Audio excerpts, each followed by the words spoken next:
سلام، ستړی مشې. وعلیکم سلام، خیر اوسې. ته نن خاموشه غوندې یې، خیر خو دی؟ اوس کله خوشحال یم. نه خو بیا هم نن بیخي بل ډول ښکاري. څه خبره خو شته ووایه. اوشته ووایم؟ خو ووایه څه خبره ده. زه فکر کوم لکه چې تا ویلم. دا څه وایې؟ ولې دې دا خبره وکړه؟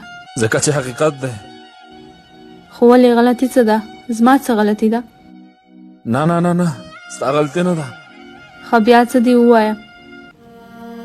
خبره زما د غربت ده، خبره د بېوسۍ ده، خبره دا ده بې نرخه ولور دی، خبره د پښتو د بدو رواجونو ده.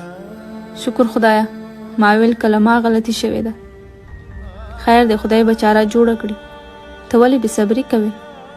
له خدایه جارم، تا پسې ورځ تر بلې جرګې ډېرېږي او زه بېوسه د خپلې بیمارې مور د ناروغۍ پیسې نه لرم، نو ستا ته لکه ولور به له کومه کړم.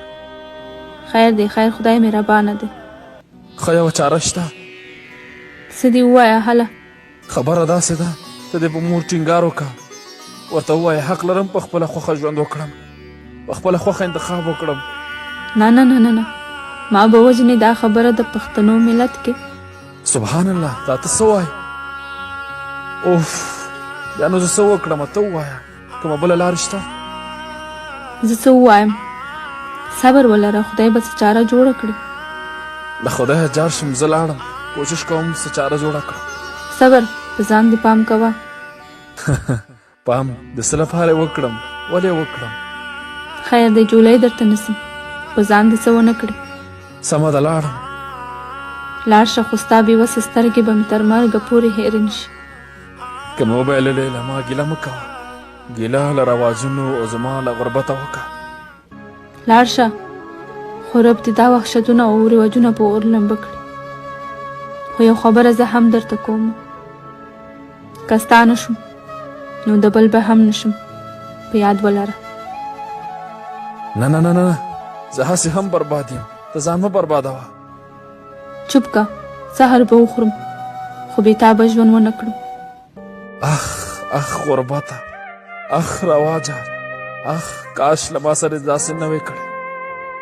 لاړم د خدای په امان، خدای دې وکړي چې بیا راشم. صبر، ته ولې داسې خبرې کوې؟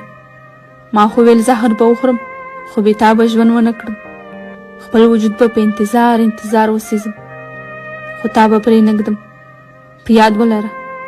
لاړ شه، په ځان دې پام کوه. خیر وسې، د خدای په امان. دا دی د پښتو د بدو رواجونو انجام، چې دلته هره ورځ دوه عاشقان د انتظار په لمبو سوځي. ولې دلته د انسان او مینې قدر نشته؟